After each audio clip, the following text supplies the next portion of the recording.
या बातमीपत्राचे प्रायोजक आहेत Vedant fabric suiting and shirting. या वस्त्रदालनात Raymond, Reid and Taylor, Arvind, सोपटास, आदित्य बिर्ला या नामवंत ब्रँडेड कंपनीचे कापड मिळतील।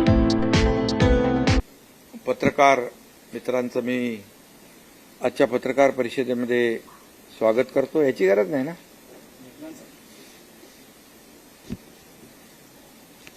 मनोज जरांगे पाटील यांचं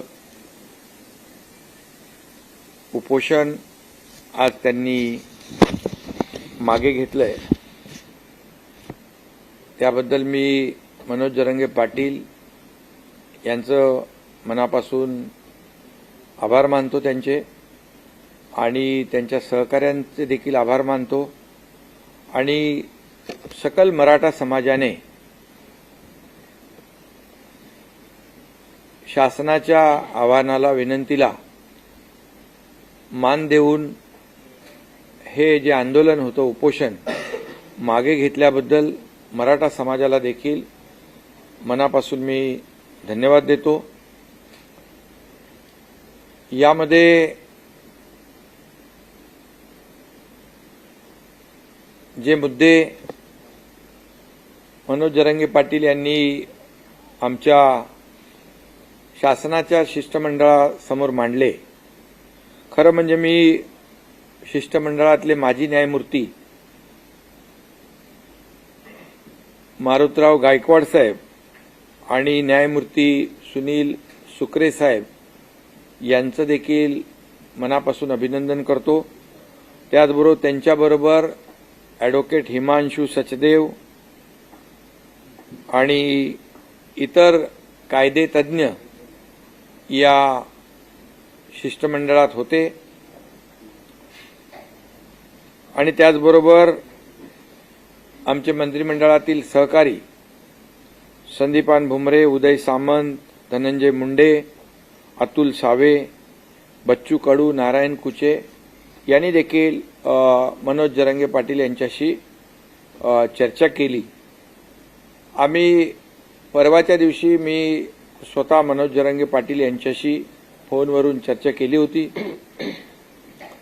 त्यांचे काही मुद्दे होते, त्या बाबतीमध्ये मी देखील त्यांच्याशी बोललो, आणि त्यांनी एवढंच सांगितलं की सरकार टिकणारं, कायद्याच्या चौकटीत बसणारं आरक्षण देण्यास कटिबद्ध आहे, आणि ज्या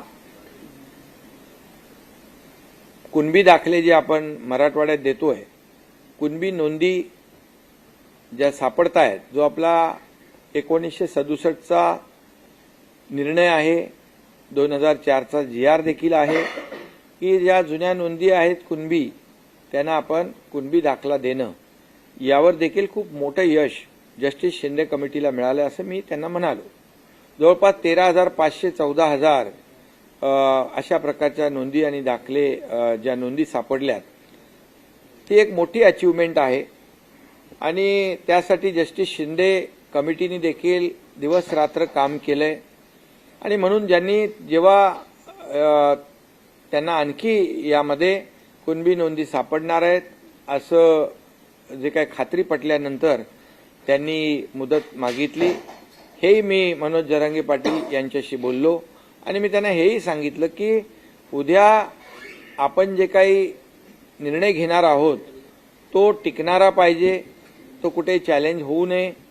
यामध्ये शेवटी तुमची देखील जी काही लीडरशिप आहे, तुमचं जे देखील एक आंदोलनाचं तुम्ही नेतृत्व केलेलं आहे, ते देखील म्हणजे आणि सरकार म्हणून मुख्यमंत्री आणि माझे सर्व सहकारी यांच्याबद्दल देखील समाजामध्ये कुठलाही संभ्रम किंवा कुठलाही किंतु परंतु निर्माण होऊ नये, अशा प्रकारचं काम आपण केलं पाहिजे। ही चर्चा झाल्यानंतर काल आमचे सहकारी बच्चू कडू त्या ठिकाणी गेले होते, ते माझ्या संपर्कात होते, आणि मी आणि आपले उपमुख्यमंत्री देवेंद्रजी, दुसरे आपले उपमुख्यमंत्री अजितदादा, आम्ही सगळ्यांनी ठरवलं की सरकार शेवटी चर्चेतून आणि संवादातून हा प्रश्न, कुठलाही प्रश्न हा सुटू शकतो, आणि चर्चा करण्याची जेव्हा दोन्ही बाजूची तयारी असते त्यावेळेस चर्चेतून मार्ग निघतो आणि म्हणून सरकारने देखील ठरवलं आणि त्याप्रमाणे कायदे तज्ज्ञ देखील गेले आणि आमचे मंत्री देखील गेले. मला वाटतं ही इतिहासातली पहिली घटना असेल की कायदे तज्ज्ञ एका उपोषणस्थळी आंदोलकांशी बोलण्यासाठी जातात. कारण गायकवाड साहेबांनी जे पहिलं आरक्षण त्यांच्याच अहवालावर आपण दिलं होतं, त्यामुळे गायकवाड साहेबांना पूर्ण याची खडानखडा माहिती होती आणि त्यामुळे मला वाटतं आज हे सर्व चर्चा झाल्यानंतर मनोज जरांगे पाटील यांना देखील जे जस्टिस शिंदे यांनी काम केलेलं, त्यांच्या कमिटीने काम केलेलं, याच्यावर विश्वास आणि त्यांनाही खात्री पटली की खऱ्या अर्थाने सरकार अतिशय गांभीर्याने प्रामाणिकपणे काम करते आहे.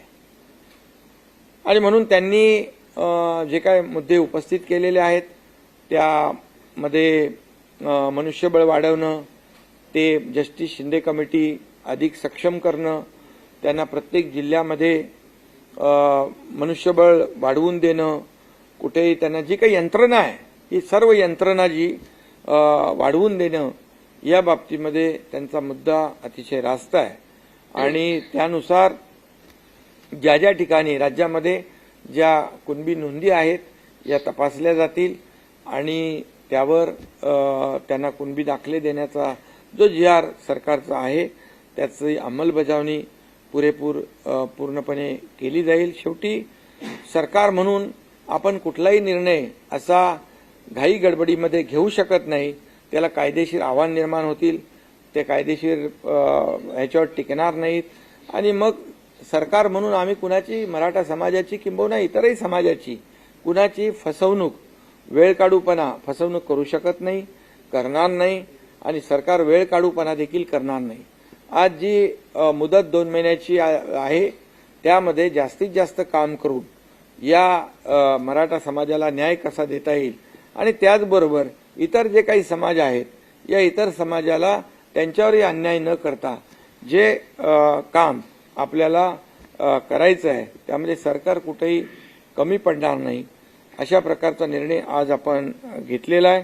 आणि मला वाटतं बाकी तर सगळे मुद्दे आपली तिकडे टीम तिकडे होतीच आणि जे जे काही चर्चा आमचे लोक करत होते आणि मनोज जरांगे पाटील मुद्दे उपस्थित करत होते हे आपल्याला देखील सर्व माहीत आहेत. आणि म्हणून या वेळेमध्ये ज्यांच्या नोंदी ज्यांच्या आहेत त्या नोंदी तपासण्याचं काम युद्ध पातळीवर केलं जाईल आणि त्यांना दाखले दिले जातील. त्याचबरोबर दुसरा जो टप्पा आहे जे सुप्रीम कोर्टाचं क्युरेटिव्ह पिटिशन जे आहे याच्यावर देखील आपण काम करतोय आणि सुदैवाने मागच्या निर्णयामध्ये मागे जेव्हा सुप्रीम कोर्टाने मराठा समाजाला आरक्षण देता येणार नाही असा निर्णय घेतला त्यामध्ये देखील काही ज्या त्रुटी आहेत, काही त्याच्यामध्ये कोर्टाची निरीक्षणं आहेत आणि ती देखील पूर्णपणे आपली जी 3 निवृत्त न्यायाधीशांची कमिटी आहे, जस्टिस भोसले, जस्टिस गायकवाड आणि जस्टिस शिंदे यांची कमिटी जी आहे ती काम करते आहे आणि त्याच्यामधले ते जे काही त्रुट्या आहेत त्या सुप्रीम कोर्टाने आता जो काही एक विंडो ओपन केलेला आहे ड्यू प्रोसेसमध्ये ते आमचं म्हणणं ऐकणार आहेत आणि त्यावेळेस तोही मुद्दा त्या ठिकाणी जे मुद्दे आहेत जे मराठा समाज मागास कसा आहे हे सिद्ध करण्याचं काम देखील सरकार करेल. त्यासाठी जो मागासवर्ग आयोग आहे तो देखील युद्ध पातळीवर काम करेल आणि ज्या पूर्णपणे त्रुटी मागच्या निर्णयामध्ये कोर्टाने दाखवून दिलेल्या आहेत त्या पूर्ण त्रुटी दूर केल्या जातील आणि ते देखील टिकणारं मराठा आरक्षण, कायद्याच्या चौकटीत बसणारं मराठा आरक्षण देण्यास देखील सरकार कटिबद्ध आहे आणि ह्या 2 मार्गाने आपलं हे सरकार काम करेल आणि निश्चितपणे या मराठा समाजाचं जे एकजूट आणि जे काही आंदोलन झालं यासाठी सरकार देखील पूर्णपणे या सर्व बाबींवर सर्व यंत्रणा जी आहे, सर्व पूर्ण विभाग जे आहेत, प्रत्येक जिल्हाधिकारी हे सगळ्या लोकांना तशा प्रकारचे निर्देश देता येतील आणि एका जिल्हाधिकाऱ्याकडून त्या जिल्ह्यामध्ये 10 लोक, कमीत कमी 10 लोक तर फक्त याच कामावर त्या या कामाची जबाबदारी देण्याचं देखील सरकार काम करेल.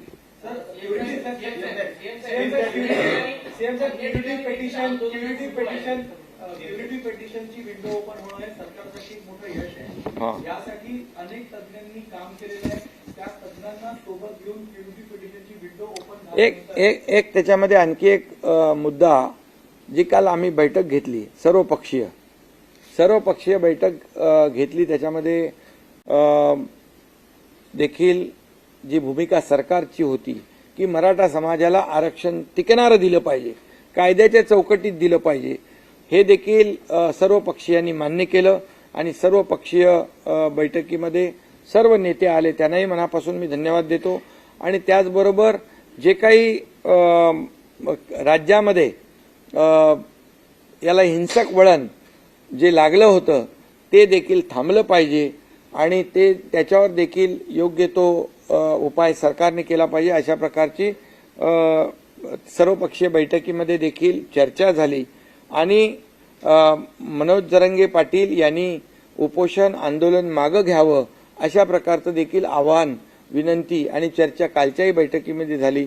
त्यामुळे सरकार म्हणून आम्ही जे एक बैठक बोलवली सर्व पक्षीयांची आणि त्या बैठकीमध्ये सगळेजण आले आणि ते देखील या ठिकाणी नक्कीच त्यांना देखील धन्यवाद या ठिकाणी द्यायला पाहिजे. एवढं या ठिकाणी. आणि जे आपले आज खरं म्हणजे जे 2 आपले निवृत्त न्यायाधीश त्या ठिकाणी गेले, त्यांचे विशेष या ठिकाणी आभार देखील मी मानतो. कारण शेवटी कायद्याची भाषा आणि ज्या कायद्याच्या ज्या काही चौकटीमध्ये काय बसू शकतं, काय टिकू शकतं, हे त्यांना समजावून सांगण्याचा देखील त्यांनी प्रयत्न केला. त्यासाठी देखील त्यांचे आभार मानले. आणि तातडीने आम्ही विनंती केल्यानंतर ते तिकडे उपोषणस्थळी थेट जाणं हा देखील पहिलाच प्रकार आहे आणि ते गेल्यामुळे नक्कीच त्याचाही फायदा आज या आंदोलन उपोषण मागे घेण्यामध्ये झालेला आहे.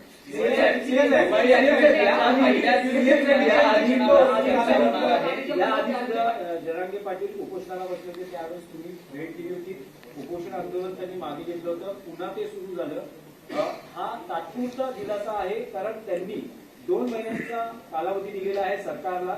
जर 2 महिन्यात प्रश्न सुटला नाही तर पुन्हा मुंबईच्या वेशीवर आंदोलन झळकणार, असा त्यांनी थेट इशारा किंवा अशी त्यांनी भूमिका व्यक्त केली. नाही, आमचा प्रयत्न आहे पूर्ण, कारण याच्यामध्ये 2 महिन्यामध्ये संपूर्ण राज्यभरामध्ये जी यंत्रणा आहे, जिथे जिथे जुन्या नोंदी आहेत ते शोधण्याचं काम आमचा जो काही ही टीम जी आहे शिंदे समितीला आम्ही पूर्णपणे स्ट्रेंथन करतोय, त्यांना मनुष्यबळ वाढवून देतोय.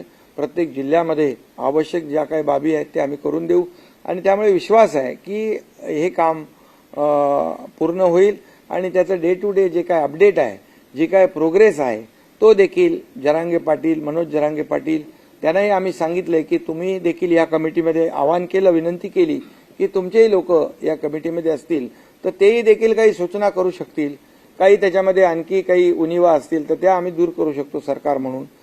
त्यामुळे मला वाटतं एक अशा प्रकारची वेळ येणार नाही. क्युरिटी पिटिशनची विंडो ओपन होणं सरकारसाठी एक मोठं यश मानलं जातं आणि एक पहिलं पाऊल आहे आरक्षण, टिकणारं आरक्षण देण्यासाठी. पण यामध्ये अनेक तज्ञांनी काम केलेलं आहे. तर सुप्रीम कोर्टात क्युरिटी पिटिशनच्या माध्यमातून टिकणारं आरक्षण देण्यासाठी सरकार यांना एकत्र घेणार का आणि कसे पाऊल उचलले जाणार? बिलकुल. ज्यांनी पूर्वी आरक्षण देण्यामध्ये काम केलेलं आहे, पूर्वी जसं देवेंद्रजी मुख्यमंत्री होते त्यावेळेस आपण आरक्षण दिलं, हायकोर्टामध्ये ते चॅलेंज झालं, पण हायकोर्टामध्ये टिकवण्यासाठी ज्या लोकांनी, ज्या सिनियर काउन्सिल असतील, तज्ज्ञ असतील, या सर्वांनी मदत केली आणि हायकोर्टमध्ये टिकलं. दुर्दैवाने सुप्रीम कोर्टामध्ये ते रद्द झालं. पण अशा वेळेस या सर्व टीमला त्यांचं सहकार्य आम्ही नक्की घेऊ आणि विश्वास आहे, कारण याच्यामध्ये जस्टिस भोसले आहेत, जस्टिस गायकवाड आहेत, जस्टिस शिंदे आहेत आणि निरगुडे आहेत. हे सगळे जे लोक आहेत ही पूर्वीच्या आरक्षण देण्यामध्ये ज्यांनी मोलाचा सहभाग घेतला, त्याचा मोलाचा वाटा होता, अशी लोक आणि आणखी जी सिनियर काउन्सिल म्हणून जे सरकारच्या वतीने सुप्रीम कोर्टामध्ये क्युरेटिव्ह पिटिशनवर काम करतील, त्यांना देखील ही सर्व मंडळी टीम काम करेल. एक तर आम्ही कमिटी जाहीर केलेली आहे, जस्टिस भोसले कमिटी, ती सरकारला देखील मार्गदर्शन करेल आणि क्युरेटिव्ह पिटिशनच्या संदर्भात देखील जे काही आवश्यक आहे त्याची ते मदत करतील. जस्टिस शिंदे कमिटी आहे, त्याला देखील ती मदत करेल. म्हणजे दोन बाजूनी आपण हे न्याय देण्याचं काम करतो आहे. आंदोलन मोठ्या प्रमाणात झाली होती. जे गंभीर स्वरूपाचे गुन्हे नाही आहेत ते मागे घेण्याचा सरकार विचार करणार आहे. गंभीर स्वरूपाचे जे गुन्हे नाहीत आणि जे लोकशाहीमध्ये आपण आंदोलन ज्या पद्धतीने करतो असे जे काही गुन्हे आहेत ते आमच्या शिष्टमंडळाने त्यांना शब्द दिलेला आहे. सरकार देखील जे अगोदर म्हणजे जरांगे पाटील जेव्हा अगोदरच्या वेळेस उपोषणाला बसले होते त्यावेळेस देखील काही गुन्हे दाखल झालेले आहेत, त्यांची गुन्ह्याची पडताळणी करून आपण ते गुन्हे. महत्वाचा प्रश्न होता तो कायदा सुव्यवस्थेचा आणि काही मराठा समाजाचे जे लोक होते ते आत्महत्या देखील करत होते. आजही अनेक ठिकाणी आंदोलन सुरू आहेत आणि आत्महत्येचे प्रमाण सुरू आहे. त्या संदर्भात नाही, मी तर यापूर्वी देखील आवाहन केलंय, विनंती केली आहे. खरं म्हणजे मराठा समाजाचे तरुण सरकार प्रामाणिकपणे काम करत असताना सरकार नकारात्मक असतं तर हे पाऊल उचलणं ठीक होतं. मी आज पुन्हा मराठा समाजाच्या तरुणांना, नागरिकांना देखील एक विनंती व आवाहन करतो की आपण टोकाचं पाऊल उचलू नका आत्महत्येसारखं. कारण शेवटी आपल्या मुलाबाळांची परिस्थिती त्यांना वाऱ्यावर सोडता येणार नाही आणि आपला परिवार जो आहे, कुटुंब आहे, त्यालाही वाऱ्यावर सोडू नका. आणि सरकार पूर्णपणे मराठा समाजाला आरक्षण टिकणारं, कायद्याची चौकटीत बसणारं देण्यास कटिबद्ध आहे, जबाबदारी आहे आणि त्याप्रमाणे आम्ही कामही करतोय. त्याचे रिझल्ट देखील आपल्या समोर आलेले आहेत. 2 लेवलला आम्ही काम करतोय. त्यामुळे मराठा समाजाने संयम राखणं आवश्यक आहे आणि तरुणांनी देखील संयम राखणं आवश्यक आहे. खरं म्हणजे काही ठिकाणी दुर्दैवी घटना घडलेल्या आहेत, काही ठिकाणी म्हणजे या आंदोलनाला गालबोट देखील काही लोकांनी लावलेला आहे. परंतु मनोज जरांगे पाटील यांचं म्हणणंच आहे की जे कोणी अशा प्रकारचे ज्यांनी गुन्हे जाणीवपूर्वक केलेले आहेत, म्हणजे जाळपोळीच्या घटना असतील, तोडफोडीची घटना असतील, लोकांवर हल्ले असतील, तर ते मराठा समाजातले आंदोलक होऊ शकत नाहीत. त्याच्यावर नक्की पोलीस आणि गृह विभाग जो आहे तो काम करतो आहे. कायदा सुव्यवस्था राखणं हे देखील सरकारचं, शासनाचं काम आहे आणि त्याला सहकार्य करणं हे देखील आंदोलक कोणी असतील, नागरिक कोणी असतील, त्यांचंही काम आहे. दिवाळी अधिवेशनाच्या पहिल्या दिवशी मराठा आरक्षणासंदर्भात चर्चा करावी अशी मागणी केली आहे. हा, बिलकुल चर्चा काय, आता चर्चा आपण तर कामच करतोय, चर्चेला काही बंदी नाहीये. आणि जे काही आपण सरकारची भूमिका प्रामाणिक आहे, सरकारचा हेतू प्रामाणिक आहे आणि त्या प्रामाणिकपणेचं उदाहरण देखील आपल्याला जस्टिस शिंदे कमिटीच्या माध्यमातून मिळालेलं आहे. त्यामुळे सरकार संपूर्णपणे कुठल्याही परिस्थितीमध्ये सगळ्या बाजूने सरकार तयार आहे. मराठा समाजाला सरसकट कुणबी प्रमाणपत्र किंवा सरसकट आरक्षण द्यावं ही जरांगे पाटलांची प्रमुख मागणी आहे. नाही, तुम्ही असं कुठेतरी भरकट होऊ नका. कारण जे आता त्यांनी सांगितलेलं आहे की ज्यांच्या नोंदी आहेत कुणबी, त्यांना तुम्ही तात्काळ युद्ध पातळीवर दाखले देण्याचं काम करा आणि या बाबतीमध्ये प्रत्येक जिल्ह्यामध्ये 10 लोक अधिकचे द्या आणि हे काम युद्ध पातळी 2 महिन्यामध्ये पूर्ण करा आणि तशा प्रकारचं आश्वासन आमच्या लोकांनी दिलेलं आहे.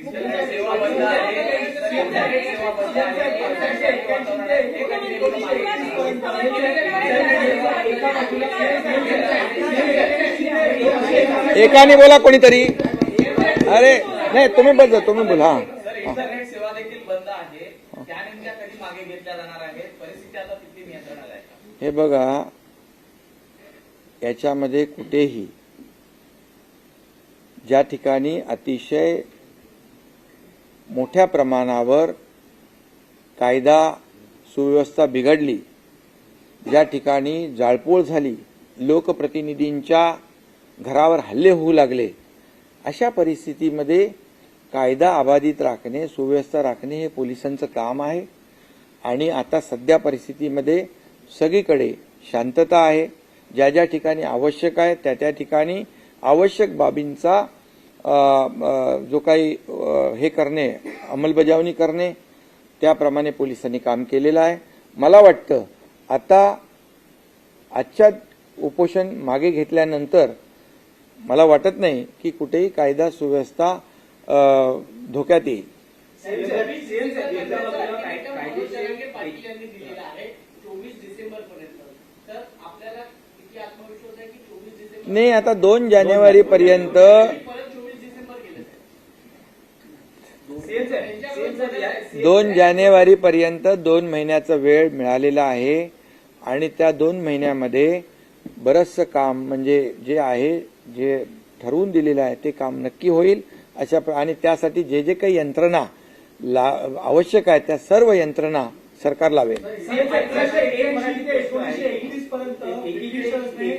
एकीकडे कायदेशीर मार्ग काढण्यासाठी सर्वतोपरी प्रयत्न करत असताना केंद्र सरकारकडून सुद्धा या प्रश्नी काही मदतीची किंवा सहकार्याची अपेक्षा करता का?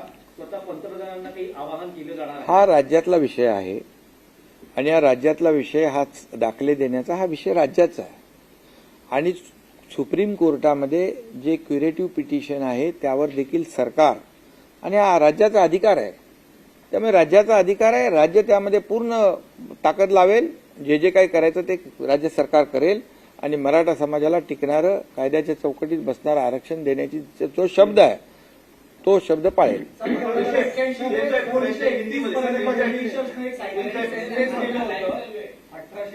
ते 1921 पर्यंत ब्रिटिशांनी सायंटिफिक सेन्सस केलं होतं. त्याचे गॅजेट्स आता अवेलेबल असतात. आता ह्याच्यामध्ये जस्टिस शिंदे काम करते. त्यांनी त्याचं काम दाखवलंय. 13,500 दाखले कुणबी नोंदी मिळालेल्या आहेत. त्यामुळे त्यांना विश्वास आहे. आणखी याची व्याप्ती आपण वाढवलेली आहे. त्यामुळे मला वाटतं त्यांच्या समितीच्या अंतर्गत याच्यावर आपण न बोललेलं ठीक आहे.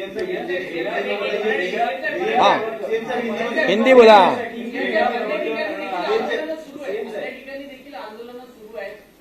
ठीक आहे, आता आंदोलन जे आहेत, आजचं उपोषण मागे घेतल्यानंतर सगळ्यांनाच आवाहन केलेलं आहे की आज सगळ्यांना मी आवाहन करतो, विनंती करतो. समोर दिवाळी आहे, मुलांच्या शाळा आहेत, सगळेच आज संकटात आहेत. तुमची पत्रकारांची पण दिवाळी आहे, सगळ्यांचीच आहे.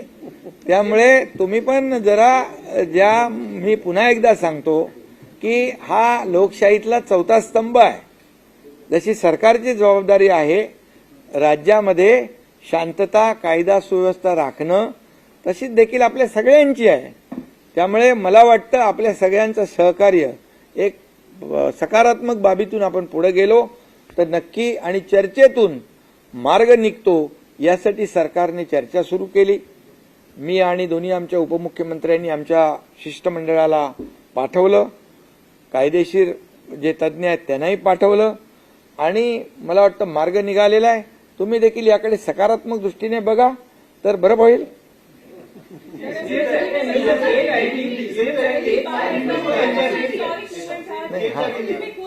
महिला पूरा देश इस घटना को देख रहा है. आज जरंगे पाटिल ने अपना उपोषण पीछे ले लिया है. पहली बार हमने देखा कि न्याय व्यवस्था भी खुद वहां उन्हें समझाने पहुंची. 2 महीने का जो मोहलत उन्होंने दी है, क्या कुछ सरकार इस पे करेगी? ये न्याय देने वाली सरकार है. ये सर्वसामान्य मानुष की सरकार है. ये आम आदमी की सरकार है. ये जाहिर हुआ है आज. सरकार ने किसी भी बात का ईगो नहीं रखा.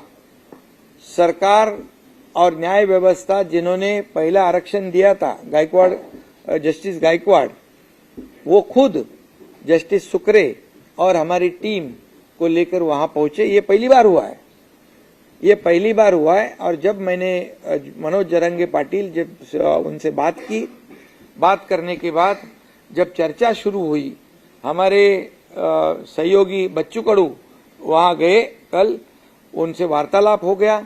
इसके बाद जो जो आवश्यक चीजें थी उनको समझने की, कानून के दायरे में क्या हो सकता है, लीगली क्या हो सकता है, इसलिए मैं इनको, हमारे जस्टिस गायकवाड़, जस्टिस सुक्रे साहब को और उनके दूसरे हिमांशु सचदेव, इनको धन्यवाद देना चाहता हूं कि हमारी विनती के अनुसार वो वहां पर पहुंचे।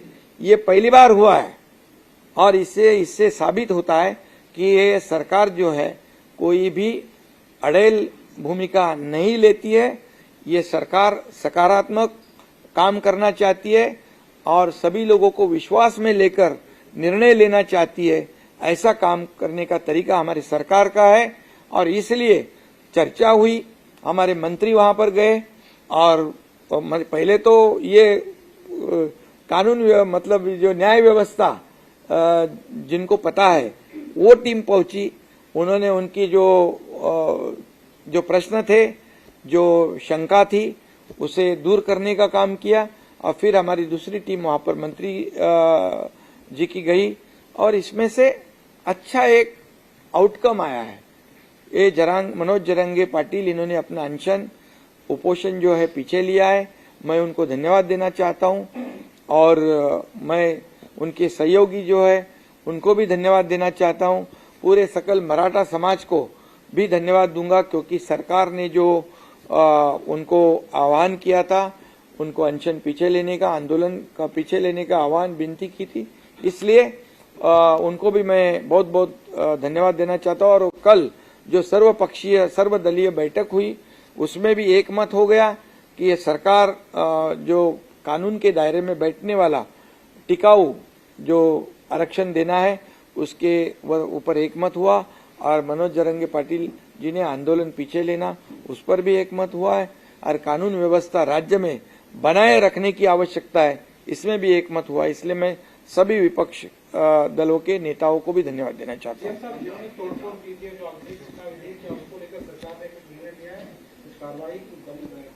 जो आंदोलन लोकशाही के माध्यम से होता है, जो पहले आंदोलनकारियों ने जो उनके ऊपर गुने दाखिल हुए थे, पुलिस वो काम कर रही है जो लोकशाही के माध्यम से, जैसे उपोषण है, मोर्चा है, उस पर जैसे कानूनी कार्रवाई पीछे लेती है वैसे लेंगे। बिल्कुल, धन्यवाद। वेद ब्रह्मश्री याज्ञिकी पुरोहित रत्न ऋत्विज वैदिक शास्त्र संपन्न पुरस्कार विभूषित पंडित वेणुगोपाल श्रीनिवास जिल्हा पंतलू संचलित वेद श्रुती धार्मिक अनुष्ठान केंद्र सर्व प्रकारचे धार्मिक कार्य शास्त्र शुद्धपणे पौरोहित्य करण्याकरिता आज संपर्क साधा। मंत्र तंत्र यंत्रशास्त्र दश महाविद्या देवता तंत्र देवता उपासना द्वारा सर्व संकटावर दैवी उपाय, राशी रत्न नवग्रह उपासना, राशीनुसार देवी स्तोत्र, नक्षत्रावरून विशेष दैवी वृक्ष वनस्पती उपासना, बीज मंत्र, उद्धारक मंत्र, उपासक मंत्र द्वारा सर्व पीडा बाधांवर दैवी उपाय व मार्गदर्शन, रुद्राक्ष धारण पद्धती, विद्यार्थ्यांना विद्या बुद्धी मेधा प्रज्ञा कीर्ती यश प्राप्तीसाठी सरस्वती आराधना व उपयुक्त मार्गदर्शन, अखंडित महालक्ष्मी कृपा, लक्ष्मी स्थिर प्राप्ती, व्यापार वृद्धि करिता अनुष्ठान पद्धती उपाय, वास्तु संख्या,